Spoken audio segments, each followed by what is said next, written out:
मैं कर्मयोगी आप सभी मित्रों को इस मतदाता संघ संस्था के इस सभा में आप सभी को स्वागत करता हूं।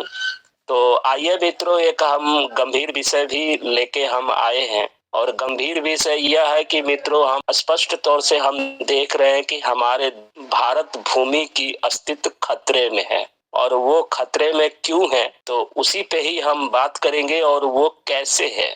तो हमारे यहाँ पे इस सभा में एक मुख्य रूप से तरुण सिंह जी भी हैं जो वक्ता है और इस विषय पे वो भी अपनी विचारों को साझा करेंगे और हमारा उद्देश्य रहेगा कि हम विचारों के माध्यम से समाज में अपना जागरूकता करें और समाज को सावधान करें कि हमारे समाज को क्या क्या करना चाहिए, क्या क्या नहीं करना चाहिए। तो सबसे पहले जैसे कि हमारे देश का अस्तित्व खतरे में कैसे है, इस चीज को समझने के लिए हमें घुसपैठ की जो रणनीति है उसको समझना पड़ेगा। उस रणनीति के तहत में हमारे देश के अस्तित्व को मिटाया जा रहा है और वो रणनीति में मित्रों क्या है, तो लाखों हजारों की संख्या में रोहिंग्या मुस्लिमों को भारत में घुसपैठ कराना। और मित्रों, ये ऐसी एक साजिश है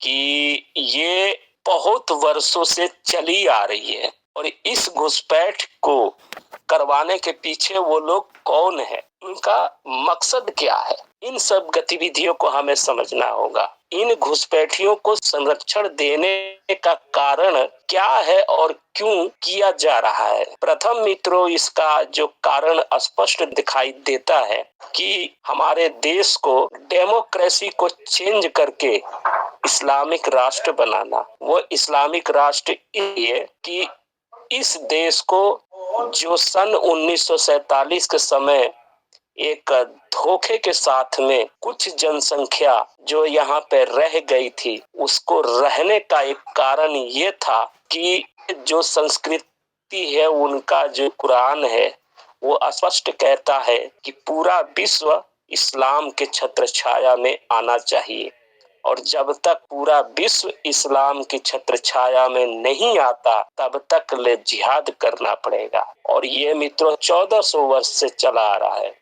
और उस 1400 वर्ष से जो चला आ रहा है वो जो शैली है, वो शैली हमारे भारत पे भी सदियों पहले से आक्रमण भी हुए और उस आक्रमण को, इतिहास को हमारे देश में छुपाया भी गया। अगर यदि उसे अगर बताया गया होता, हमारे पाठ्यक्रम में अगर उसको पढ़ाया गया होता, तो शायद 1947 में ही हमारे समाज में वो जागृति आती और आज जो अस्तित्व खतरे में है वो अस्तित्व खतरे में नहीं होती। तो मित्रों, मूल कारण ये है कि इस देश को इस्लामिक राष्ट्र बनाना, और वो इस्लामिक राष्ट्र कैसे, तो इन सब गतिविधियों से ही आप समझ पाएंगे। मित्रों, लाखों की संख्या में जो बांग्लादेशी के रास्ते हमारे भारत में आते हैं, तो इनको पनाह कौन दे रहा है? क्योंकि एक दो आदमी तो आते नहीं है और जो अवैध रूप से इतनी बड़ी संख्या में जो आ रहे हैं, कोई तो है हमारे देश में जो इनको संरक्षण कर रहा है, इनकी सहायता कर रहा है, इनकी आधार कार्ड कर रहा है, इनकी आधार कार्ड बनवा रहा है, राशन कार्ड बनवा रहा है, वोटर आई कार्ड बना रहा है, इनको रहने के लिए जगह दे रहा है, इनको कामकाज करने के लिए वो सुविधाएं दे रहा है। तो ये कोई न कोई तो हमारे समाज के अंदर में है, तो वो संरक्षण क्यों दिया जा रहा है? क्यों? हमारे देश पे इस्लामिक राष्ट्र बनाने के लिए। तो इस संरक्षण के विषय में मैं चाहूंगा कि तरुण जी भी अपने विचारों को रखें। जी तरुण जी, आपका स्वागत है। धन्यवाद। सुनिए, जितने रोहिंग्या हो या बांग्लादेशी हो बैठिए आ रहे हैं, सबसे पहले तो इन लोगों को बोल रहा है राजनीतिक संरक्षण इसलिए दिया जा रहा है कि मेरा वोट बैंक बना रहा है। हम यहाँ देख रहे हैं, ये ठीक है। जो बाहर से जितना भी रोहिंग्या हो या बांग्लादेशी मुसलमान हो, जो लोग भी आते हैं, ये जहाँ भी जाते हैं, जिस भी राज्य में जाएं, सबसे पहले ये लोग क्या करते हैं, ये लोग तो आते हैं वहां से खाली हाथ। ये लोग पहले जाकर वहां मस्जिद में अपना कांटेक्ट करते हैं। अब मस्जिद वाला जो वहाँ का जो ये इमाम जो होता है, मस्जिद का जो हेड, वो क्या करता है, अब देखता है कि ये यहाँ आया है, इसको किस इलाके में मुस्लिम कम है, इसको वहां भेजा जाए। अब इन लोगों के पास एक बात मान के चले, इन लोगों के पास सबका बायोडाटा रहता है कि किस इलाके में, किस राज्य में, किस जिले में कहाँ मुस्लिमों उस हिसाब से उसको वहां भेज दिया जाता है। वहां जिस जिला में जाता है वहां से मस्जिद में जाता है, तो वो मस्जिद से इसको संरक्षण मिलता है, सबसे पहली बात। अच्छा, अब रहे लोग आधार कार्ड वोटर, तो ये अपने जो देश का सपोर्ट करता है, 10 रुपया, ये 20 रुपया दो, राशन कार्ड बनवा लो, आधार कार्ड बनवा लो, देश के बारे में कभी सोची नहीं। इन लोग स्टेबल हो जाता है। यहाँ लैट्रिन बना रहे हैं रेलवे की जमीन पे, रेल वाला प्रोटेस्ट करके उसको तोड़ा। तो सबसे बड़ी बात देखिए, वो लोग आता है जितना भी माने अदर जो रिलीजन वाला है, उन लोगों का सपोर्ट मस्जिद से मिल जाता है। अब दूसरा जो माने क्या बोलता है उसको, मैंने स्ट्रॉन्ग सपोर्ट जिसको बोलते हैं, वो मिल जाता है हम लोग के नेताओं से। इन लोगों का यहाँ रह जाने का, यहाँ का ये करने का, आप जो बोले, इन लोगों का बस वही मकसद है। तो ये बात बिल्कुल सत्य है, और यही हम समाज को, हम इस चीज को हम जागरूकता हम करना चाहते हैं। तो इसके आगे की जो कड़ी है कि मित्रों, हमारे पास में समस्या है, और समस्या हमारा एक और भी है। वो समस्या ये है कि अगर यह देश अगर इस्लामिक राष्ट्र बने तो हमारा अस्तित्व नहीं बचने वाला, क्योंकि हमारे में वो अब क्षमता हमारे समाज में रह नहीं गया, जो क्षमता अकबर और इन आक्रमणकारियों के समय जो थी। क्योंकि वो चीज और आज के चीज में हमारा समाज बहुत ही एक तरफ से दिशाहीन हो गया है, और उसका कारण में जो राजनीतिक तल है ना, इतना इस देश की राजनीतिक व्यवस्था और राजनीतिक लोग हैं कि हमें एकदम से खोखला बना दिए हैं। तो मित्रों, यहाँ पे प्रश्न ये भी उठता है कि ठीक है, ये सारी समस्या है, लेकिन इसका समाधान भी तो होना चाहिए। तो इसका समाधान कौन करेगा? तो मित्रों, न तो इसका समाधान कोई पॉलिटिकल पार्टियां करेगी, और न ही कोई ऐसा कोई कि वो चमत्कार जाएगा, और दूसरा नंबर न ही कोई ऐसी कोई मंदिर है कि वहां पे आप जाएंगे और भजन कीर्तन करेंगे। तो इसका मित्रों, हमारे जो संस्कृति है ना, इसमें भी घोर मिलावट की वजह से यह हमारी मानसिकता बन गई है कि हम किसी मंदिर में जाकर के हम भजन कीर्तन करें तो हमारा समाधान होगा। अरे मित्रों, हमारे जो संस्कृति है वो कर्म को श्रेष्ठ कहती है। किसान के लिए हम चलते हैं कि मैं तो भजन कीर्तन करेंगे, क्या ये संभव है? कदापि नहीं। तो मित्रों, यहाँ पे समाज को क्या क्या करना चाहिए, सबसे बड़ा पॉइंट ये है। तो मित्रों, अभी भी समाज के पास में वो क्षमता अपने आप को बनाने की समय है। ऐसा नहीं है कि हम बिल्कुल एकदम से परास्त हो गए, अभी भी है।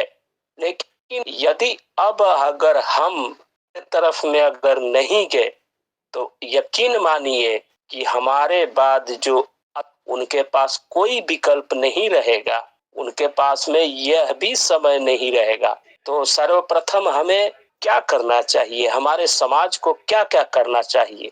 तो पहला काम यह करना चाहिए कि हमारे अगल बगल में कोई भी आए जो अपरिचित हो, उनकी हमें पहचान करनी होगी कि वास्तव में वो है कौन, और उनके पास में क्या क्या है, वो कहाँ से आए, वो यहाँ पे करने क्या आए, वो किसके रिश्तेदार हैं।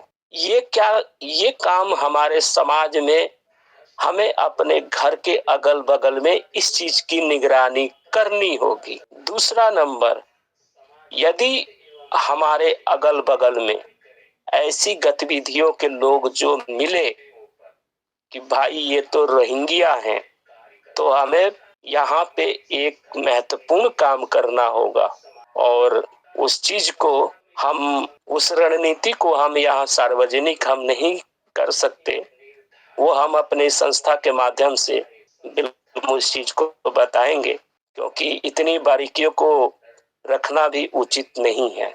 तो मित्रों, यहाँ पे हमें क्या क्या करना है कि हमें अगल बगल में समाज के अंदर से उन लोगों की गतिविधियों की निगरानी करना और उस निगरानी को देखते हुए उसके प्रति एक्शन लेना। उनको घुसपैठ है तो प्रथम रिपोर्ट करना थानों में, पुलिस प्रशासन में, यहाँ तक कि पूरी वहाँ एरिया में, जैसे मान लेता हूँ यदि कोई गांव है तो पूरे गांव के लोग उसको इकट्ठा हो, हंगामा कर दे, सड़क जाम कर दे, ये भैया कहाँ से आया, इसको यहाँ से भगाओ, इसकी पहचान करो, ये कौन है, इसकी आइडेंटिटी क्या है, हमारे देश का जब नहीं है तो इसको भगाओ। और दूसरा नंबर, हमारे अगल बगल में कौन Aadhaar card, ration card, PAN card कौन बनवा रहा है, यदि हमारे खुद का सगा भाई क्यों न बनाता हो,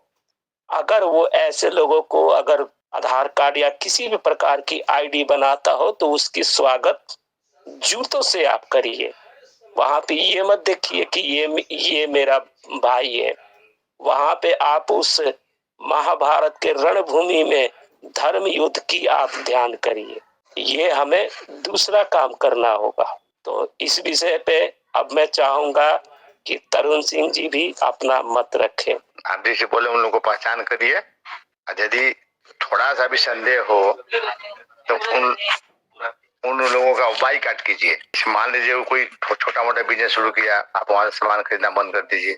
हमारे समाज में जो देश विरोधी गतिविधियों है उनकी समाप्ति हेतु भी समाज को क्या क्या करना चाहिए, इस विषय पर भी हम कुछ पॉइंट को हम रखना चाहेंगे। सर्वप्रथम घुसपैठियों की गतिविधियों पे नजर रखना। दूसरा नंबर, संगठित होते हुए अवैध घुसपैठियों पे सख्त कानून को मांग करना और घुसपैठियों के संरक्षण देने वालों के विरुद्ध कार्रवाई करते हुए गैर जमानती वारंट के तहत में उनको आजीवन कारावास दिलाना। ये तो हो गई एक पॉइंट। दूसरा, अपने जनप्रतिनिधियों जो हम अपने क्षेत्र में विधायक, सांसद जो चुनते हैं, उनका उनसे सवाल जवाब करना इन विषयों पे। उनको कहना, उनसे कहना है समाज को कि तुम्हें यदि हम वोट दिए हैं तो इन विषयों पे तुम्हारी क्या कदम हुई और क्या तुमने कार्य किए। हमने तुम्हें वोट दिए हैं सिर्फ सत्ता के लिए नहीं, अपनी देश को बचाने के लिए, अपनी समाज को बचाने के लिए, अपने अस्तित्व को बचाने के लिए, न कि हमारे अस्तित्व को मिटवाने के लिए। और रही बात, ये सब गतिविधियां किसके संरक्षण में हो रहा है, इन राजनीतिक दलों के ही तो माध्यम से। लेकिन इन राजनीतिक दल की खामोशी इसलिए है क्योंकि हमारे समाज के अंदर से इसका विरोध नहीं जा रहा जिस तरह से जानना चाहिए। हमारा समाज फंसा कहाँ है, हमें आरक्षण दे दो, हमें ये दे दो, हमें वो दे दो, हम ओबीसी हैं, हम जनरल कैटेगरी के हैं, हम एससी एसटी हैं, इसी में ही हमारा समाज फंसा हुआ है। लेकिन ये सरासर मूर्खता है। जिस दिन ये इनकी जनसंख्या हो गई ना, उसी दिन डेमोक्रेसी चेंज, और उसी दिन ये जितने भी मांग है ना, ये सबको उठा करके होलिका जला देंगे और मिलेगा किसी को कुछ नहीं सिवाय मौत के सिवा। तो इस विषय पे भी हमारे समाज को गतिविधियों के ऊपर भी हमें काम करना पड़ेगा।